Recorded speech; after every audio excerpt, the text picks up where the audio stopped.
everyone, it's Kaji here and welcome to my YouTube channel. So sa video na to, pag-uusapan naman natin ang terms na expenses and revenue. So kung interested kayong malaman yung mga terms na yon or para maging familiar kayo sa mga terms na yon, please keep on watching until the end. Do not skip para wala kang ma-miss na tips and tricks na i-share ko throughout the video. So without further ado, let's get started!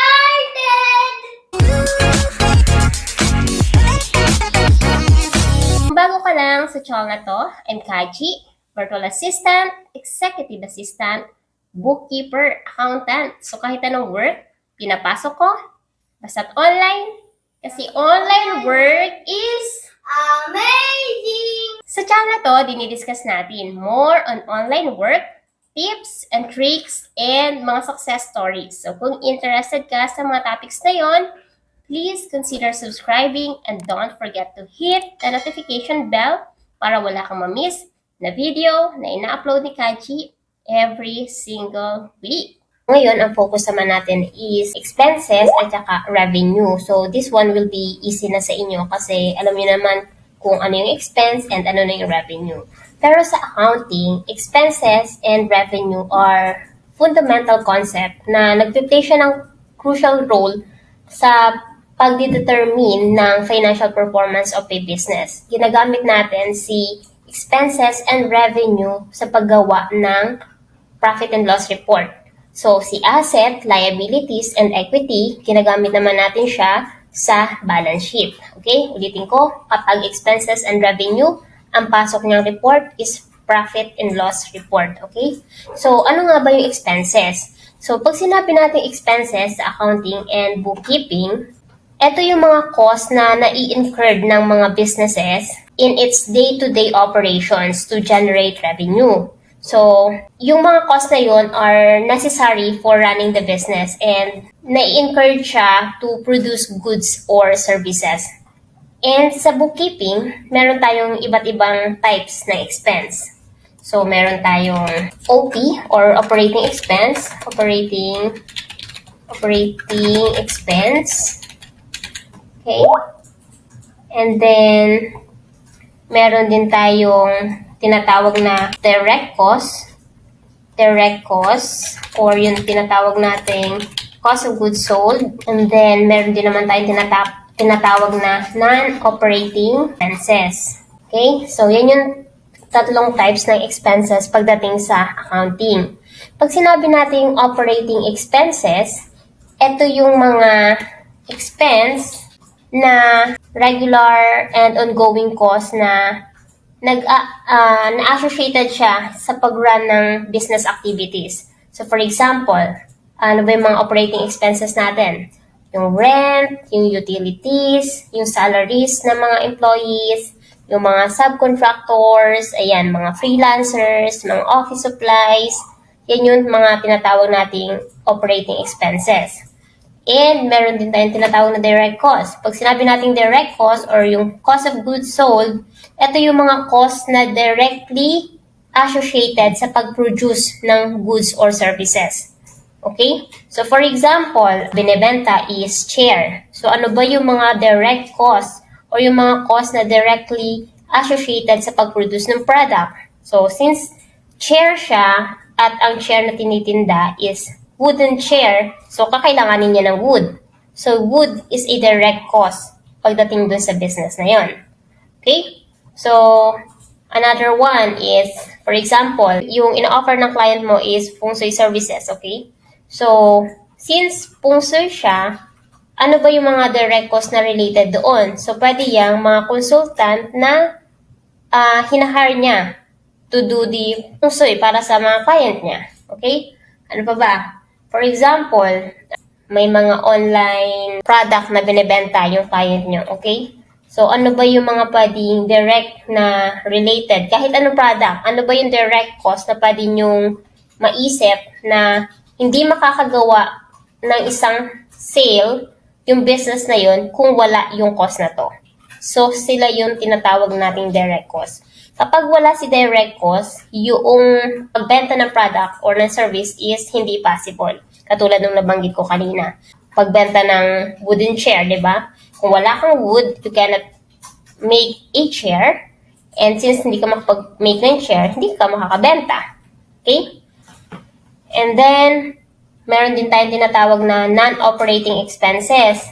Ito naman yung mga costs na hindi directly related do sa core business operations. So, ano-ano ba yung mga hindi naman related? So, let's say, interest on loans and depreciation ng assets. So, non-operating expenses sila. Okay? So, sa online kaji, online freelancing, or sa mga basic experience mo, ano yung mga common operating expenses na na-encounter mo? So, as I mentioned earlier, meron tayong expenses sa operating na, let's say, rent expense. Okay? Rent expense. Software expense. Madalas siya makikita nyo kapag nag-online kayo. Online work. Website expense. Website. Let's say, wages and salaries. Let's say, meals and entertainment. Or food and beverages. Parehas lang yan. So, nagkakaiba lang yan kung anong country yung ginagawa nyo. Pero, parehas lang yan. Okay? And then, ano pa ba? Mga utilities or mga communication expense. Ayan, yan yung mga common communication expense. So, ano yung rent expense? So, dito mo i-record yung mga payment mo sa renta. Okay? Software expense, ito yung mga software na katulad ng Zoom, or kaya naman Loom, o kaya naman let's say Canva, ayan, mga software sila. Website expense, anything na related sa pag-upgrade ng website. Wages and salaries is ginagamit naman to record salaries ng mga empleyado. Utilities, ito naman yung account na ginagamit natin to record yung mga, let's say, Meralco bills, yung mga electricity, mga water bill, ayan. And communication expense naman, anything na related sa communication. Okay? And sometimes may makikita kayo contractor fees or freelancer fees or virtual assistant fees. Yun yung mga common operating expense na ma-encounter nyo. And then, ano ba yung mga direct costs? Depende kasi ito sa nature ng business ng client mo. Katulad nung na-explain ko kanina. Okay? And then, let's talk about revenue. When we say revenue, sa accounting, it is the total income generated by a business through its primary operations. So, such as sales of goods or services. Kumbaga, nire-represent nito yung inflow of asset resulting from the sale of product or services. So, sa bookkeeping or sa accounting, meron tayong types ng revenue. Ito yung sales ng revenue and yung other revenue sources or other income. So, kapag sales revenue or income, iba-iba kasi ang tawag nila, depende din sa magiging client mo. Minsan, papalagay sa'yo, diba, yung client mo, ang ginagawa niya, coaching. Gusto niyang ilagay mo, coaching income. So, okay lang yun. Yun yung main income niya. So, kapag ganun yung situation, kapag may multiple source of income yung client mo, kailangan mo siyang i-categorize ng tama, okay? So, kapag sinabi naman nating other revenue or other income, ito yung nag-generate na revenue ng mga businesses from sources other than their primary operations. For example, ano yung mga common na makikita nyo sa online world? Meron tayong interest income o kaya yung mga cashback from the credit card. Yan. So, pwede nyo siyang record as revenue. So, again, madali na to sa inyo.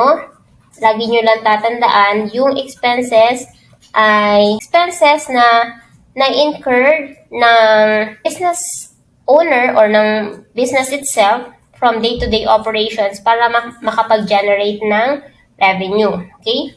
And then, ang revenue naman is yung total income na na-generate ng isang business through its primary operations. Okay?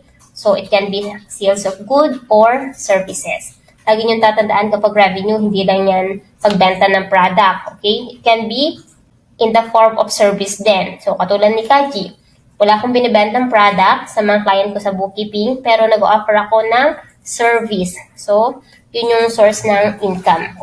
Okay? So, I think that's all. And, yeah, so this one is very easy. And I hope you understand. If may question kayo, feel free to comment sa video na to. So, sana marami kayong natutunan sa video na to and nakilala nyo na sa expenses at saka sa revenue. And kung may mga question kayo or clarification, just let me know sa comment section and Kaji will try to answer that as soon as I can. Kung hindi kaya ng comment, then I'll try to make another video. So, yeah, just let me know sa comment section and I'll see you again sa next video ko. Bye!